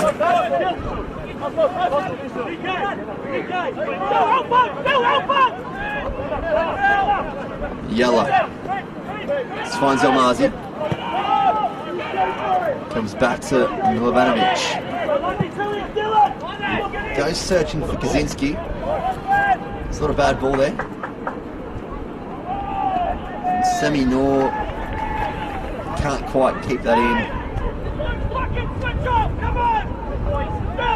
Backing in my apologies for that one over there. And the Avondale boys just trying to fire each other up. They just sense that maybe they've got a bit of a lull at the moment. I actually think the opposite. I think they've got complete control of this game at the moment. It might just be, as I mentioned before, the experienced players stepping up and making sure they really stay on top of things. I think a 1-0 lead possibly could be the most dangerous lead in football. It only takes a couple of goals for Altona to be right back into it and to take the lead back, but they've got to maintain the intensity, especially with a dangerous side like Altona. They're known for their upsets, as you mentioned earlier, but if Avondale can stay on top, it's a really difficult thing to do. And Ahmed Youssef, the goal scorer, just happy to knock it out for a throw and to prevent the goal kick. And it just shows signs to me that they're expecting Heidelberg to win across the West Gate. So they know that they need 3 points. Obviously, Heidelberg playing Port Melbourne tonight, which you would kind of expect Heidelberg to win. I think at this stage it's really difficult to tell who's going to take the 3 points, especially when there's teams like Altona and Oakley and Port Melbourne who can cause the upsets. They're just mid-table teams, but they've picked up points here or there. And I think for Avondale, they've got to assume that Heidelberg win every single game. They've got to make sure they get the 3 points every single week, especially with the fact that Heidelberg have that game in hand. And it is against the Oakley Cannons, who we've seen, of course, several upsets. But if Avondale can, of course, pick up 3 points every week, mathematically they'll win the league. Absolutely, and it was a very crazy game last week between Port Melbourne and Altona Magic. Port Melbourne up 4-0 at half-time and came back to 4-all. Altona, they were lucky not to win it with the very last kick of the game, 5-4, and maybe Avondale went through the highlights of that and just thought, you know what, we can't expect the unexpected with Altona. Don't blame them going through the highlights. That would have been a cracker of a game. What, 8 goals? Yeah, 8 goals. Gee whiz, don't mind it. It's a goal every 10 minutes. How's that? It was a very crazy game. I remember watching the first half and then thinking, oh, this game's done, I'll watch another one. And I came back and realised it was 4-all and thought, geez, I probably should have continued watching this game. You've cooked it, but that means every single 4-0 you have to watch forever now. Highly unlikely as the ball's whipped in from Sakaya. And Milanovic just pops it out. Altona are getting a substitute ready. It will be James McGarry coming onto the pitch. As you see him getting his tracking device adjusted. And he's back as the ball's whipped in. It's a bit scrappy and it comes out to Hassan Yalla, who just tries to clear it, and Ahmed Youssef does well to keep it in. Strong battle there from Ahmed Youssef. And a shot from Joey Katabian goes way to the right hand side, and it will give a chance for Altona Magic to make their first substitution for the night, and it will be the midfielder Michael Lee being replaced by number 4 James McGarry. A real like-for-like replacement, Ed. Very like-for-like. I think we're going to be expecting much of the same for Altona in the second half, even if they do go down 1-0. Their game plan was really to stick it to Avondale and stick it to their ball-playing midfielders, and I think McGarry's going to play a very, very similar role in the second half. Yeah, himself and Troy Ruth being very important pieces of the Altona Magic lineup in the first 10 rounds until he did go down with an injury that kept him out for a little bit. As we see Gamana end up with the ball here. Opposite is Katabian on his right. He'll put it in, looking for the back post. And Gamano again. Finds Ahmed Youssef. Find Gamano. Just being forced to keep the ball, and Ahmed Youssef puts it into the car park behind, and a bit of composure. Just the ending of it wasn't really what the coaching staff wanted. I was almost calling for a shot from the first time it came down, channeling a bit of dimensional football scores away from him, but he kept it down on his feet, but leaning back slightly, it's always going to go over the bar. But yeah, Altona, they've got to maintain the pressure on Avondale if they want to keep this lead just to 1-0. But Avondale as well, they've got to make sure they maybe execute a little bit better. Maybe, as you mentioned, take a little bit more time on the ball and stay a little bit more composed as well. If you're watching through the Facebook Live streaming platform, feel free to let us know your thoughts in the second half so far, your thoughts on maybe what the score could end up. It is 1-0 in favour of Avondale FC. It was the goal through that man on the ball right now, Ahmed Youssef, who put his side up 1-0 with a great bit of play of individual skill. As the ball is set long, looking for Jakupi.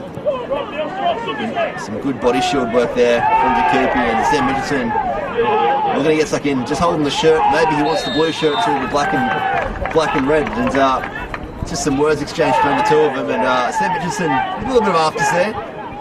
Obviously not happy with the decision.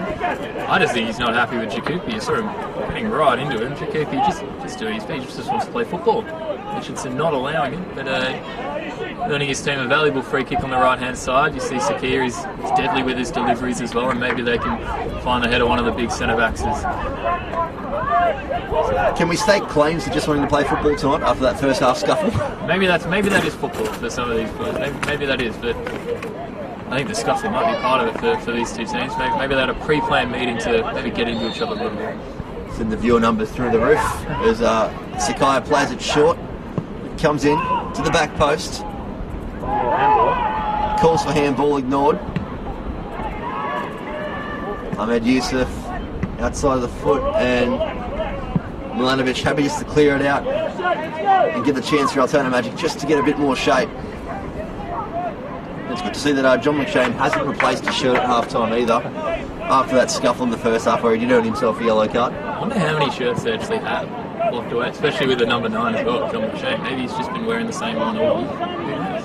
It's actually a great question. I would think two home, 2 away, maybe as a spare, but maybe they just haven't got it here tonight because he hasn't changed. I mean, we've seen kid issues for a couple of weeks. Chris Oldfield, a few weeks ago, was wearing the wrong socks. He had purple socks on, pink undersleeves, and then I think a yellow shirt.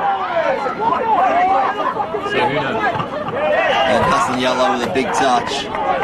Disappointed with himself there because had a chance to get a quick counter-attack on there, the Magic, and just didn't take that opportunity.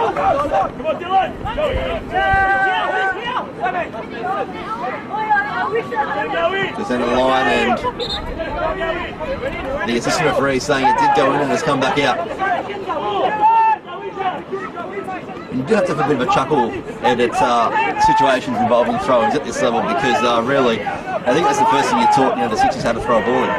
It's tough. I think you see the best. It's not tough. No, I think you see the best throws at football level at under 13 level because that's where the referees are hardest on. I think you even see in the Premier League, honestly, sometimes foul throws being waved away, but I think maybe we need a call for the perfect throw to be brought back. I've seen some out in the league I play, and some of them are disgusting, but they're never called, so it's just one of those things, but it is what it is. It's all about the technique, isn't it? It's tough. It's all about the foot drag, I reckon. Or twist of the body. Can you get away with a twisted throw-in, which a lot of players do use? Is it about the hips as well? Maybe let's ask Stoke City. They've got a good long throw program, I think, being used at the moment. Maybe Brendan Lundy might be having a bit of practice at that during the week, as advised via the coaching staff. But if there's any referees, maybe give us your thoughts on throw-ins, because there's been calls to actually phase them out of the game and just restart with a kicking, which would be very interesting. Saw it online about 2 months ago. The futsal tactic of just placing it on the ground and kicking it. Who knows? I actually don't think it's a bad call. It could be okay. I think there's an art to a throw though. I think there are a couple of Stoke City players back in the day who could launch it probably 30 to 40 yards with one heat, and then would also lose the backflip going, which is an art in itself. True. That is also true. Maybe we'll forget we even spoke about this topic then, Ed. I think it's going to go down as one of the great topics ever spoken about on the commentary, I believe. That and where's the best of luck in NPL Victoria? Oh, that's one you got to ask Josh Parrish. If no one's following Josh Parrish's Food Safari on Instagram, be sure to hit it up. He's got reviews for every single ground I think he's been to at the moment, and the best one so far, Dandenong City, 100%, 9.5 out of 10 apparently. They have got a good selection of food there. It's a crispy pork roll, which is different, but if pulled off correctly, I think is fantastic. Yeah, the pork belly roll, I've had that a couple of times. Also, I'm a fan favourite of the souvlaki at Kingston Heath, Bentley Greens. Yeah, that's not bad. Oakley as well, they're very close to each other. Maybe they've got some souvlaki rivalry going. Same supplier, maybe, who knows? Possibly. Driving up the prices. $13 the other. $13 for a soup. Worth every cent spent on a souvlaki. Only cash as well. Who has $13 worth of cash? Not me. Not us as commentators, anyway. The cashless man, especially at the moment. Card only for me, thanks. Lundy, this time he's better with the throw and ends up with Jacoby trying to work in with Katavian. And ends up back with Joe Katavian again, who just puts through a hopeful ball and maybe blamed a pitch for that touch there because it wasn't really the pass he was looking for. As I mentioned before, it might just sum up Joey Katavian's night tonight. He wasn't at the best, and that touch was poor. He's tried the outside of the foot pass, but didn't quite pull it off. And I think if you're playing on the surface, you might be pulling a few straws. Sakaya looking to take on Bahini and also Ruthven, and does well to win his side a throw. And we will see the introduction very soon of Robert Stambolzi. He's kitting up, ready to come on. Returning from injury, having a hamstring injury. Actually joined me for the last game that we had here between Altona and Denny City, making his commentating debut. That's not bad. I think you mentioned earlier he did quite well, and he got into it a little bit, as of course you're going to do. But good to see players get behind the microphone as well.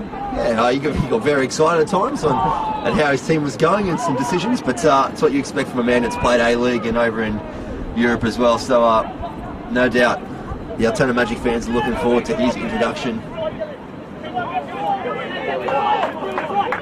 Let's just see the other substitute to come on already. McGarry just looking to slow things down.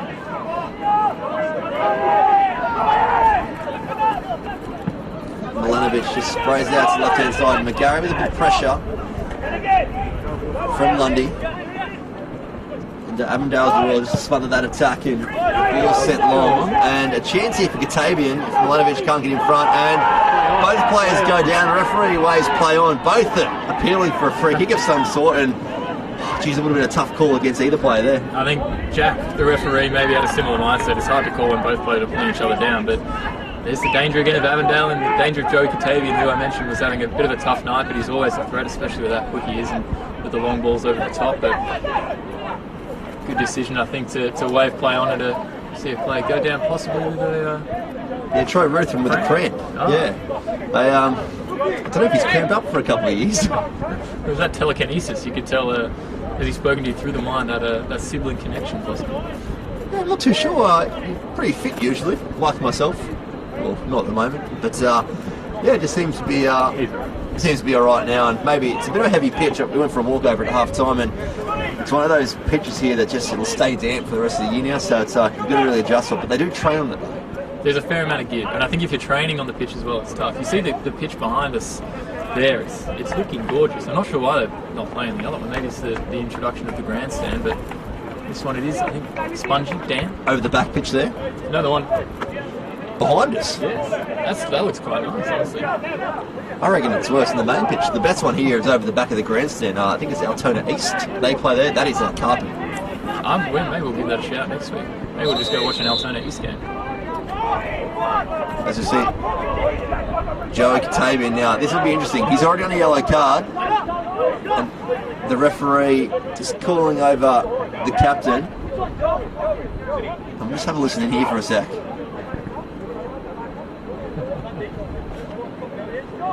You probably can't hear what's being said, but the referee's giving him a very stern talking to, just saying to watch what you're saying. He's saying that he's talking to Darnay Milanovic, but still, I'm not sure what was said there, but something really to trigger the attention of the referee. It might have been slightly over PG, maybe teetering on M by Joey Katavian, but Chris Oldfield, you could hear words from him, basically, again, telling him to shush, be quiet and keep his head, because as you mentioned, he's on a yellow card. I think for Avondale, if they went down to 10 men now, it could just be horrific for them, especially with the way Altona are playing. As you see, Ruthven and Milanovic clash there, but luckily it's It's no effect at all it has, because Mladenovic just turned the ball over to Joey Katabian and hits the inside of the post, and Germano can't get that follow-up ball and puts it over for a corner has been awarded, but that is another chance gone begging for Avondale. Joey Katabian, I think you could hear the cries from the Avondale supporters as that one looked to be rolling in, but it's just clipped the far right-hand post, and Germano, you said, was rushing forward. He's lunged ahead, but I think it might have been a heroic play by one of the Altona Magic players to send it over, as Avondale have won a corner. The referee seems to think it might have been a heroic clearance, but Joey Katabian is such a huge chance to really seal this game and to give Avondale a crucial 3 points as well. Definitely a chance, probably a more obvious chance than the actual goal that Yusuf did score at the start of the second half. As you see, Stefan Zini, obviously he's the healthier out of himself and Liam Boland tonight. As you see, a thank you from the train driver there just for approving our comments. And Sakai will whip this ball in to the front post again. It's been a very obvious tactic of Avondale tonight, unless Sakai is missing every single pass from the corner. So he whips it back in again to the front post, looking for Germano, and it goes out for a goal kick. But every single corner they have had, it's gone to the front post. It's near post overpowered. I think maybe they're channeling some FIFA 11 tactics, but I think the quality of Sakai, you have to say it's deliberate, surely. So we'll give him the credit, benefit of the doubt for that. Maybe he's having an off night, and it will be Stefan Zini coming on, replacing Dylan Jacobi, number 27, who looks disappointed coming off. It hasn't been his greatest of nights. We've definitely seen him pull some really good shifts in the campaign this year, but maybe quite a night for Jacobi. I think almost the entirety of the front three, if they were to come off together, they'd have very similar expressions on their face and some very similar body language. It has been tough, but it's these kind of nights where you have to work hard and you've got to keep at it even if the chances aren't coming. But decent shift for Jacobi, and maybe not one of his best, but it's these kind of ones where you've got to work hard and then you spot it. And Hassan Yale with the ball here, it's fallen down very nicely. He's sent flying and he stays down, but the referee waves the advantage, and it comes to no avail. He puts his hands in the air because he gave me advantage in the first pass after he said play on. They gave it away and he just said, oh boys, you made me look bad, which not his fault at all, but some strong challenges definitely coming in now, and Hassan Yale still stay down on the left of your screen, and they're going to put it out just so he can receive some assistance, and you can't blame the referee for that. I just think, as we mentioned, he wants to see some good football. He's a footballing fan at heart, and might have been a good advantage, but it's tough for Altona. They haven't really been able to find the fast-paced football to take advantage of those kind of situations. But Hassan Yale did stay down for a little bit, but he seems to be back on his feet and ready to go. But Altona, they're going to be dangerous if Avondale don't pick up another goal here and there. Might just be able to sneak on it and really spoil the party for Avondale. Well, I'm going to give him some credit, referee. Good to see a bit of expression from a referee instead of just the hard-line approach that we see. And it's good to see the referee get involved in the positive extent of the game. He is a very personable young man, and I think if he can remain personable on the pitch as well, he's going to make it a lot more fun for the players, a lot more fun for us as well. But he's quite young, actually, for a referee. He is young, but not as young. Do you know his age? Going to guess mid-20s, 26, I'm going to say. Yeah, no, it does. He holds his own out there, I'll give him that, and he's got a lot of experience also as a fourth official in the A-League too, so definitely knows what he's doing. He's extremely experienced, and he's a really good supervisor, a really good kind of coach for these younger referees. I spent a little bit of time with him. He organises all the rosters and stuff for referees at the lower levels, but I think he's definitely a good one, and you can tell a referee from a bad referee, especially in these kind of games, the way they handle their cards and the way they handle their talking tos. And I think you saw that super quick yellow card for the Altona coach there that set the tone for the game and told the players he's not taking too much bad language or too much bad attitude as well. We have to offer him the passenger seat coming out to the Latrobe Valley with me tonight where I live. We might use him out there, he could be quite handy. Who knows? Get anyone out there. I think they can handle the heat. Yeah, because you can go further in this conversation. We're probably better off not saying anything else as we see the ball go out and Stefan Zeni not happy with the assistant referee, but the referee again holding his own and just fixing up a mistake from the assistant referee. It will be Lundy looking to throw this one back in. Finds the chest of Joey Katabian. Still waiting to see the introduction of Liam Boland. Maybe it's a case that if they don't need to introduce him tonight, give him the night off.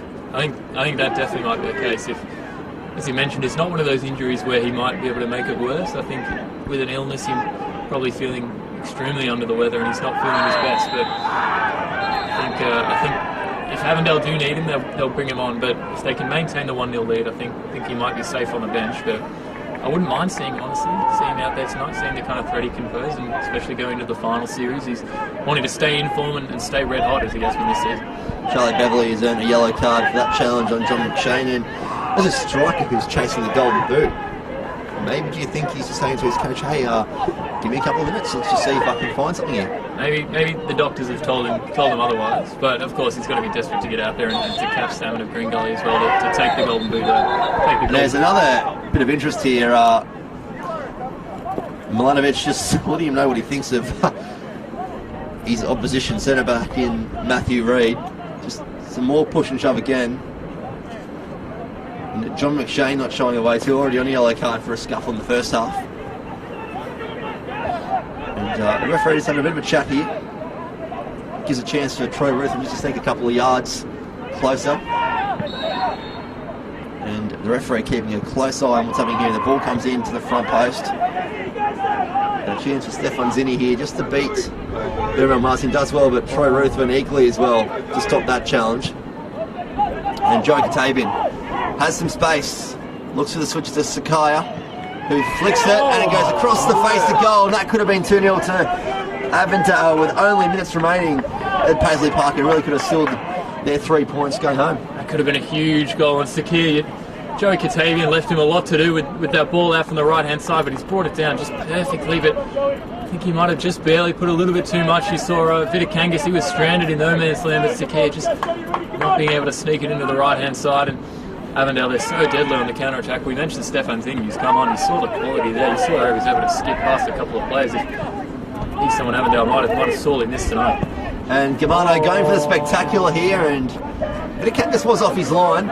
Probably worth a shout there. And it's been a goal kick, and Altona looking just to rush things through because there's not too long left here, and they want to try and get something out of this game and really put a dent in Avondale's hopes for the minor premiership. Altona, they are, as we mentioned, they are a team who can upset. It's these stages of the game where Avondale have to step up defensively, and that midfield has to step up as well and remain nice and composed. But it'll be a huge last 10 to 15 minutes here. The Magic happy just to keep it, and Milanovic with a big heavy touch there.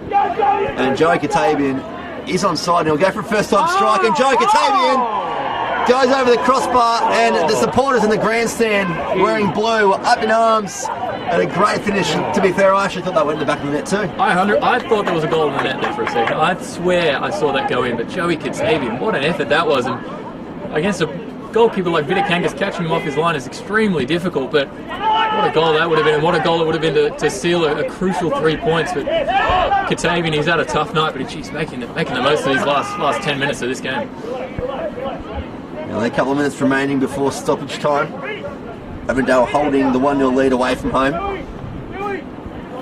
Their unofficial home away from home, really, from last year. They did play most of their 2018 NPL home fixtures here at Paisley Park as their new ground was being built. And Milanovic does want to intercept that, and he'll find Ruthven, who will knock it on for Bahini. He's got Kaczynski in front, and he goes looking for him with a long ball. And it's just intercepted there by Riccobini.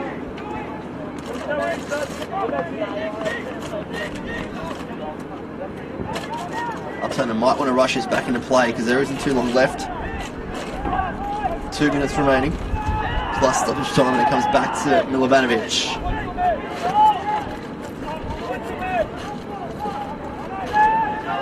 That man again forced to go all the way back to his keeper in Vidakangas, who claims it a lot higher, up towards the halfway, and he's going to send this one long. Looking for John McShane, he's got Robinson on his back. And Sakaya happy just to clear it out. And McShane not too happy with the treatment he's received. Fair challenge there though from Reid.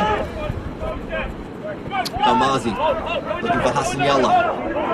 It goes down. Sakaya's happy to get rid of that one into your favourite field here, Ed, at Paisley Park. That's almost clocked us as well up on the scaffolding, but Sakir, he's playing more of a defensive role now, as they're maybe trying to just hold strong and hold defensively, and sitting back a little bit it's a dangerous game to play, especially in these late minutes, and especially with a team like Altona who can use the long balls and use the target man of John Machine too.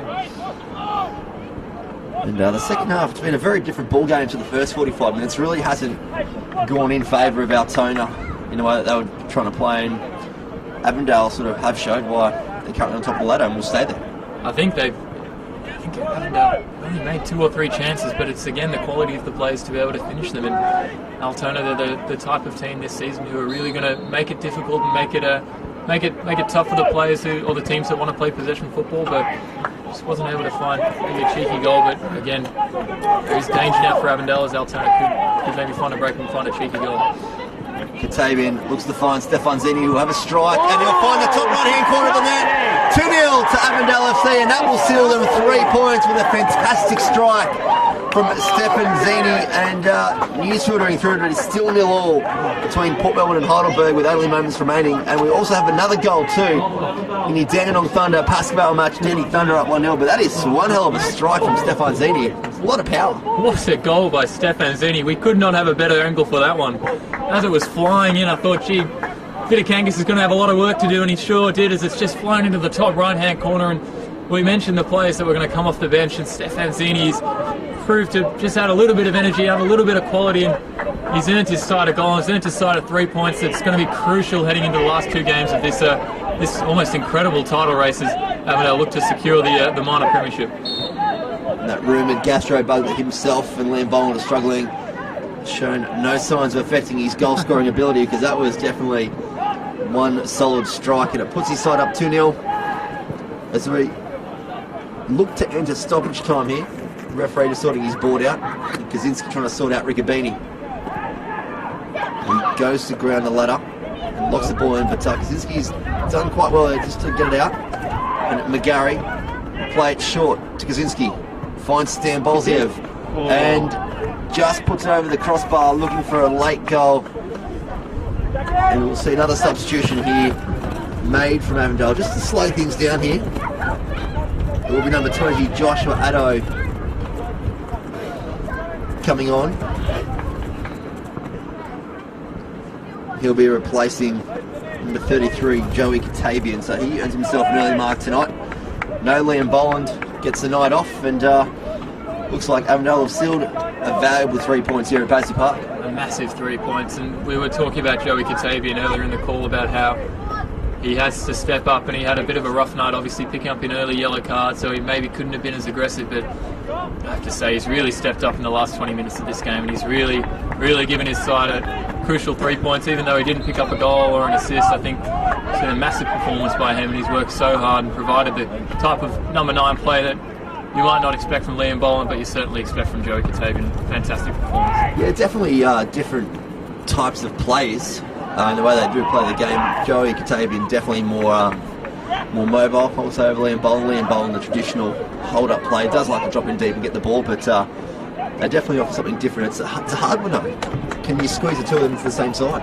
I think it's tough, and I think especially because Liam Boland, he needs so much of the ball. I think he needs the ball played into his feet, and he needs wingers to work off if he's playing those nice little touches with his head and playing the nice little touches from to his left and his right. But Joey Katavian, he's the type of player who you'd expect to see running onto long balls and through balls and using his pace and using his strength. So it's interesting if you can fit them both in and you can utilise both of their quality. It could prove to be extremely dangerous, but it's really difficult to fit two strikers who need a fair amount on the ball in the same side. Dan Bolziev looks to bring that down, but Zini just spreads it wide. Mitchell has a chance to spread long. McGarry finds Ruthven, who's forced to go long, looking for Bahini in a high position. He'll play it back to his skipper, and Bahini's just been pulled up here for a challenge. There's a lot of screams there from the Avondale player. I'm not too sure who it was. Bahini has earned himself a late yellow card here, and not too sure who it was for Avondale, but they've stayed down. They have stayed down, and you don't love seeing that, especially in a game where 2-0 up with just a few minutes left, but I guess you've got to maintain the intensity, especially when so much at stake. But physio being called, you just hope there's no injuries. I think it is Germano who might have gone down. will receive some treatment, and we are in stoppage time here. Haven't actually seen the fourth official allocate an amount of time, so we're playing a bit of a guessing game at the moment.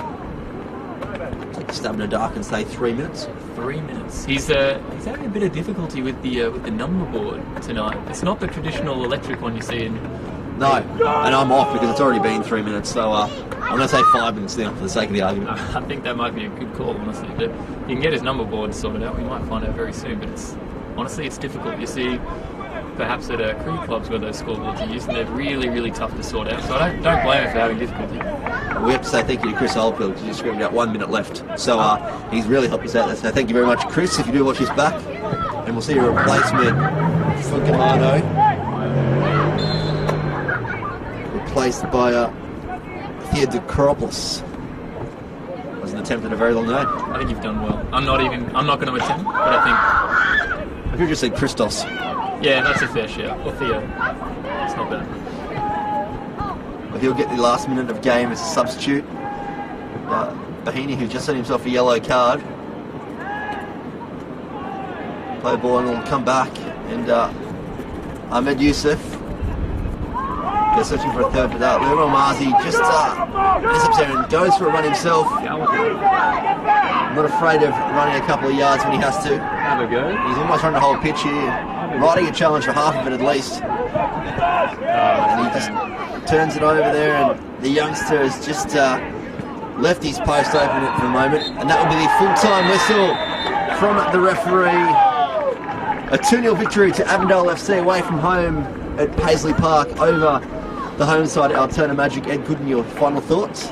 It's a massive win. It's such a crucial victory for Avondale, and we mentioned Heidelberg as well playing in the mirror game. I think that might still be 0-0, and that might prove to be the title sealing 3 points as Avondale they move 5 clear now on Heidelberg with the game in hand. It's such a massive victory, and credit to players like Ahmed and then Stefan Zini with what a fantastic goal that was at the end. But Altona as well, they put in a classic Altona shift, unfortunately not being able to find the result and find the upset that they've been able to find so far this season. But Avondale, I have to say, it's a title winning win tonight. Well, thank you very much for your company tonight, Ed Gooden. Just a quick update too on the earlier game. Hume City did go down at home to Green Gully 3-1, and the other game that is mirrored to our kickoff time, Port Melbourne and Heidelberg locked at 0-0 in stoppage time. Half-time break at Dandenong. Dandenong Thunder up 1-0 over Pascoval in the relegation battle, so definitely keep an eye on that one the second half. My name is Bryce Ruthven, joined with Ed Gooden. We'll catch you again next weekend for NPL Victoria action. Thanks, mate. Yeah, no. I need to invest in some gloves. I've got them in the car, but I was like, no, I won't need them tonight. Those are the kind of decisions that make or break it. Yeah, got gloves like you've got. They're really good. They're like wind resistant ones. Can you use them with the phone? You can, but like it's hard. Yeah, they say you can, but I don't know. Yeah, they're good.